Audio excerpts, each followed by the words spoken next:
Hey guys, Ryan here, and today I'm going to be bringing you a video in the Gorynych KV5. Now just before we get into this, I just want to let you all know I have a bit of a cough. I will try to mute myself if I'm about to cough, but I may not make it. And I apologise in advance if that bothers anyone, but it feels like a while since I brought you some videos, so I just thought I'll just muddle through with it and bring you the video anyway. So as you see, I'm in a platoon with Spandex and Luke. I'm in the Gorynych KV5. This is a tier 9 game, which is nice. Because the preferential tank, it's supposed to see tier 9 tanks, but obviously this thing can't see tier 10s when you're platooned with other tier 8s. Now of course, I can't remember when the +1 -1 came into effect, so maybe this was when the +1 -1 was happening, and I couldn't have seen tier 10s anyway. But still, in the enemy team, they have a 50 TP and a Object 257, which are kind of going to be awkward for KV5 to pan. The Conquerors, not so much, but the 50 TP and the 257 are going to be a bit of an issue. Now, the reason I'm going to bring this game to you is, as well as being a fairly decent game, considering it's kind of worst possible matchup for KV5, there's going to be a bit of synergy, and not between me or my clan mates, although they're going to do work on upside the map. Me and one of the Conquerors on the team are actually going to have a nice bit of synergy in the town here. And what you're going to see is, I look behind me to see what heavy tank's following me, and I see it's the man of the hour, the Conqueror himself. So, me being me, I'm just going to kind of drive straight into the front line until I see an enemy. Want to stay in the town. The artillery's only a tier 7 French one, I believe. Maybe a tier 8 one, but either way, he's not too big a threat to me with the small liner compared to other nations' artillery with bigger guns. So the tier 9 TD, so I'm going to put shot and I'm going to side scrape. He obviously has no armor, so this is one of the few tanks you want to see in a KV5 where the penetration don't really mean anything. The Conqueror buddy behind me gets a shot in, and I get one more damaging his ammo rack. Now here's a Conqueror, and as I said before, it's a tier 9 heavy tank, but as long as he's not hull down, I can pen him. His lower plate's very weak compared to something like a 50 TP and a 257. And what we're going to see is I actually load the premium rounds here, and I don't actually need to. And the Conqueror actually only has the stock gun, so he's actually not much of a threat to me at all. So we'll see, I damage his ammo rack again, and then I get his fuel tank as he gets around the corner.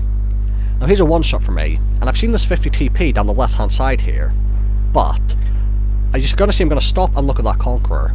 I know that he's waiting for someone to turn down that street so we can shoot them in the side. So what I'm doing here is, I'm waiting in the hopes that the Conqueror will push the 50 TP, and by doing so, the Conqueror will come out, and I'll just say, my friend and his Conqueror goes out, baits out the Conqueror, and I get the kill. And now, because the Conqueror's on low health, and he did what I wanted him to, I'm going to drive in front of him, block his lower plate so the 50 TP can't hit it, and I'm just going to take the shot for the Conqueror. Now I said before, the 50 TP is a tank I didn't want to see. As you can see, I can't actually pen his lower plate with premium rounds, which is a bit of a shame. But Conquerors get the kill. And now here's a 257, one of the other tanks I didn't want to see. However, when I get out here, he will have his ass to me. Excuse me. So it's not too big a deal. However, I am unfortunately gonna miss. And you'll see the Conqueror's still following me.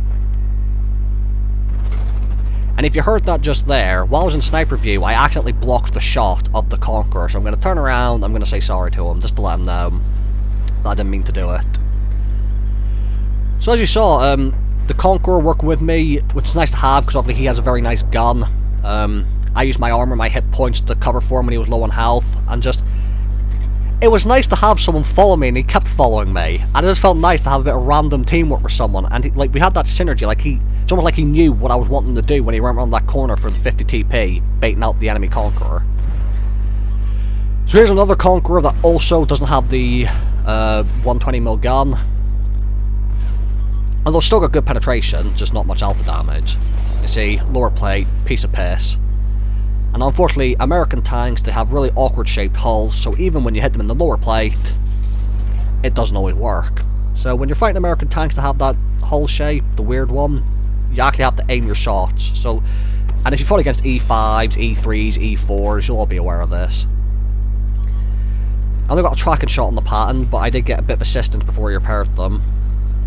And now, we know an enemy's in the cap circle, and given those two mediums tier 7s I was shooting at down this road, I've said to Luke and Spandex that I think it's probably going to be the tier 7 medium tank who's in there. And lo and behold, there he is. Now, I'm going to slow down to get the shot, because I don't think I'm going to make it over there in time. And you'll see, even though I can't shoot him and do damage, I had the opportunity to track him, so I took it. And right as I did so, I got a little bit more assistance. So see, that was more efficient than me just waiting for an actual shot. Which when I finally get one, I shoot in the move, and I unfortunately don't hit him. And before I can reload, Type 4 Heavy gets the kill. So this map, Icebound, I actually don't mind it too much. I've heard that a lot of people don't like this map, but I actually find myself quite enjoying it. However, I am quite biased in that I am a heavy tank player, or a medium tank player with good side armor. I'm very adept at side scraping, and I love to side scrape, so I might be a bit biased when it comes to this map. But overall, I like it. And in a KV5, it's actually kind of ideal because I can keep the fight fairly close, which is what you want in a tank with not good penetration and not the best accuracy. The closer you are, the easier it is to actually hit the tanks in the weak points where you need to hit them in order to pan them. So unfortunately on this map just turns into a Hunt the Artillery, which the KV5 is not a slow heavy tank, but if it's a very large map, I'm not going to be able to chase down a French artillery. And in fact, at the moment, the French artillery is actually chasing down our medium tank, which is kind of hilarious. Thankfully, the sharpshooter manages to kill him. And a pretty dominant game there. We lost 4 tanks. So overall, not the most amazing game damage-wise, but worst possible matchup, I think, at the time. Because as I said, I don't think +2 was possible at this date. Over 100,000 profit. 3200 damage, 800 assistance, 2 kills, and a first class mastery. And you'll see at the end screen here that I came top on XP, and the top on damage on both teams was my brand new Conqueror friend, who was really helpful to me. So from helping each other in the town, taking hits for each other, using each other's advantages, we managed to have a really good game. So thank you guys for watching, I hope you enjoyed the video, and I'll see you all in the next one.